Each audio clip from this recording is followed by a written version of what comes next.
Hello everyone, welcome back to Channel 2S. I'm your host, Second Soundwave, and today we're going to start work on the high-grade Gundam The Origin Bugu.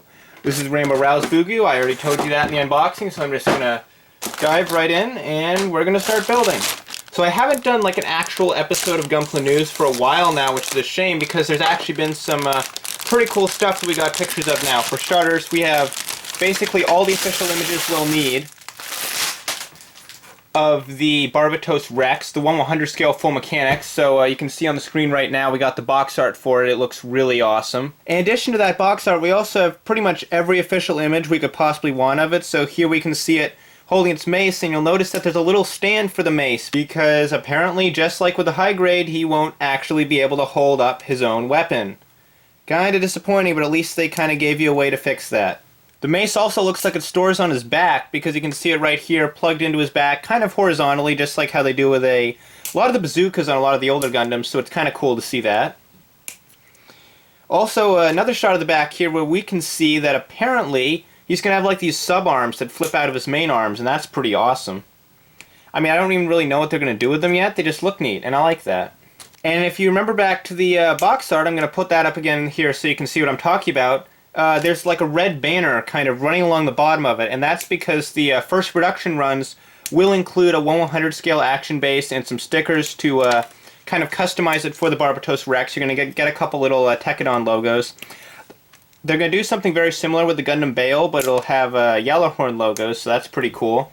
The later production runs of the BARBATOS Rex, though, will just have the standard box without the red stripe, and they will not include an action base. We also have all the official images for option set 8, so this is the one that comes with the shoulder for the Scharfrichter Greys, as well as a few other weapons. So here you can see the Greys using those accessories. It's looking pretty cool, although of course it's not fully painted, but still, even the green gay rail, to be perfectly honest, actually looks a lot nicer with the Scharfrichter shoulder pads, so even if you're not planning on making a Scharfrichter, it's still looks like it might be worth picking up. It also comes with the SAU Mobile Worker, which is probably the most boring mobile worker we've gotten out of IBO so far, but, I mean, if you're into it, good for you, I guess. We like different things. It's also going to have these weird kind of hammer pickaxe things that are being shown here with the BARBATOS Lupus. And then it's also going to come with open hands for the region lays. Why we couldn't have gotten open hands with the normal region lays, I don't know, but apparently they thought putting them in this pack would be a great idea. It really wasn't. We also have box art for the Papa Guy, and this reveals, first of all, the Papa Guy is a very classy fellow, as you can see here in the front, and also apparently this is Yuma's mobile suit. Somehow I'm not surprised. We also have another picture of it here showing it doing that same kind of extendy arm thing that every single bear guy has been able to do, which is okay, I guess. I don't think I'd really display mine this way because it just doesn't, I don't know. The bear guy's extending arm gimmick, it always seemed like kind of an odd thing to me and never really fit the theme of the rest of the mobile suit, but I guess it's kind of cool they threw it in. And then finally we have the box art for the Freedom Gundam 2.0 Dramatic Combination set. We got Kira's face up here in the front. That's a little disappointing, but I don't really know what I expected. And then we have Lacus over there in the back, kind of looking happily on at everyone.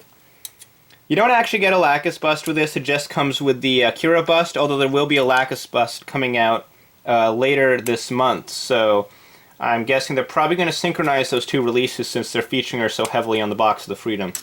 But that's enough news for today. Let's start building. So to start this off, we're going to take this piece, and we're going to put these in here like this. Yeah, like this. So this one goes here. Then we're going to take this piece, put it right here. Now we're going to take these two polycaps, stick one here, and we're going to stick one here, just like this. Then we're going to take this piece and plug it in here, just like this.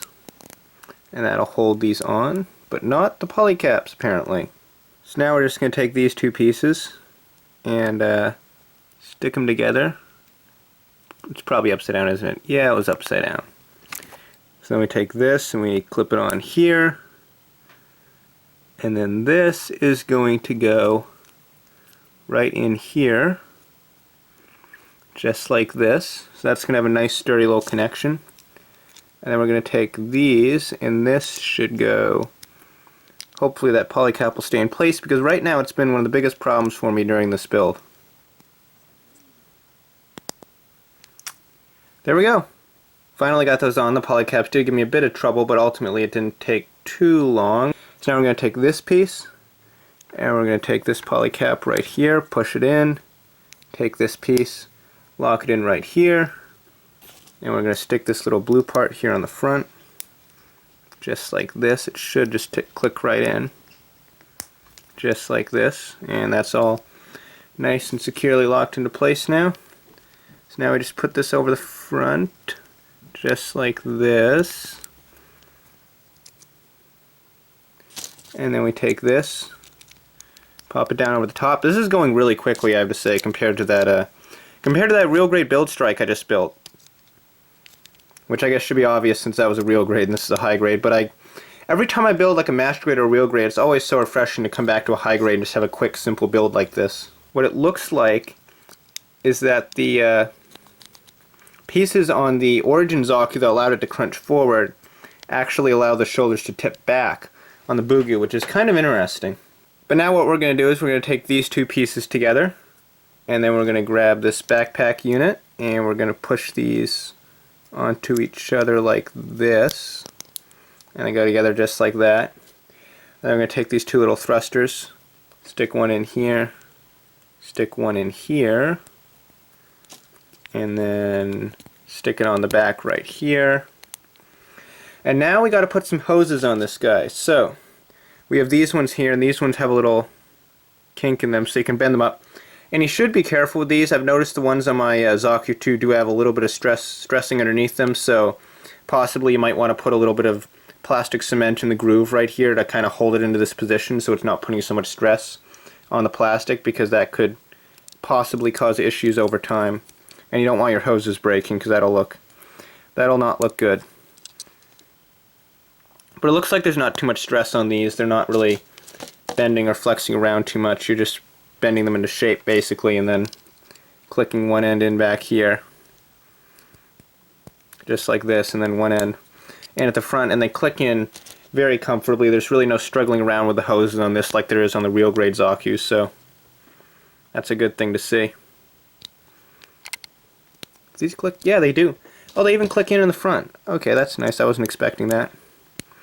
And they click in up here, and there we go, torso. So now all we got to do is build the head, and the weird thing about the head is you actually have to start building it on the neck, because apparently this neck joint is actually a part of the head, because you have to slide this piece over it like this. No, it doesn't go that way, it goes this way. This piece goes over like this. So I guess it just kind of rests over it like this, because there doesn't seem to be a way to push this down. Oh, there we go. Didn't have it clicked on. So you just have to kind of push on this until it clicks on. And it is a joint, so it's moving around. It can be a little hard to get at first, but it should go on eventually. Oh, okay, this has me excited. Look at those. Look at those little notches there. What do those look like to you? I could be very wrong, but I think this kit just might have a mono eye that moves with its head. If it does, that'll be so cool. Guys. It totally does. Holy crap. I never thought I'd see a rotating mono eye that moves with the head on a high grade. Guys, I think this is model of the year. So next what we're going to do is we're going to put the top on his head. Just like this, so kind of latches down like that. And they actually give you another top that doesn't have the commander fin, but why would you use that? It's in Rainbow Rowell's colors. Why would he not have a commander fin on his Bugu? I mean, if it was mass production colors, yeah, it would make sense to use the regular head, but this is Rowell's colors. Only Rowell pilots this. Of course he's going to have a commander fin. But you just stick that in, you stick his little mohawk in the back, and again, that is so cool. I'm still not over that. That's amazing. His mono eye actually moves. So now we're going to move on to the waist, just because this is an easy kit, so I might as well get as much done as I can. So we're going to stick this in here, and this is that same piece that the Origin Zaku had that gave it those really cool, again, master grade style variable hips. So This guy's got a lot of MG features on him, and I am liking that a lot. So I just got to take this poly cap here, put it in for the waist, and then I can close up the back of this, I think. Yeah, there's nothing else that goes in between these. I just close up the back of it like this. And then the front skirts are already pre-separated, which is nice. So all I have to do is just kind of slide them in here. Okay, so apparently what you do is you take this entire block and you push it in through there like this, and you grab this front piece and you put it on here. So yeah, we have pre-separated side skirts, variable hips, and a moving mono-eye all in the same kit. Are we sure this is a high grade? Because this feels like a master grade to me. But now we just take the poly caps, put them on the side skirts, and then do that for the other one. So now we take these and they go just like this into here, and can they? Oh, that's so cool! That's so cool! So it looks like there's like a sliding track for the skirt armor. So you can like pull it back and over his ass flaps so you can have it out of the way for his legs. That's so cool! Man, this kit just gets better and better the more I build of it. But yeah, that's all that together. So now all you have to do is grab this little abdomen piece and drop it over the waist ball, and then stick these together just like that. And there we go. So there you go, guys, the head, torso, and waist build of the high-grade Bugu, which may very well be my new favorite high grade of all time. If you enjoyed this build as much as I did, be sure to leave a like right now. Share this video around, as it's a great way to help this channel grow. And if you're new to Channel 2S, well, basically I do all sorts of fun Gunpla videos. I do news, I do reviews, I do builds like the video you just saw. Sometimes I blend things together like this video, which was kind of a news and build combination thing. So if that sounds good to you, be sure to hit that subscribe icon you see on the screen right now. If there's no end card on the video for one reason or another, there's other subscribe buttons beside or below the video as usual. You know how YouTube works. There's also thumbnails, as always, popping up beside it. So if you want to check out some of my other videos by clicking those links, you can go right ahead. So as always, I'm your host, Second Soundwave, and I'll see you next time.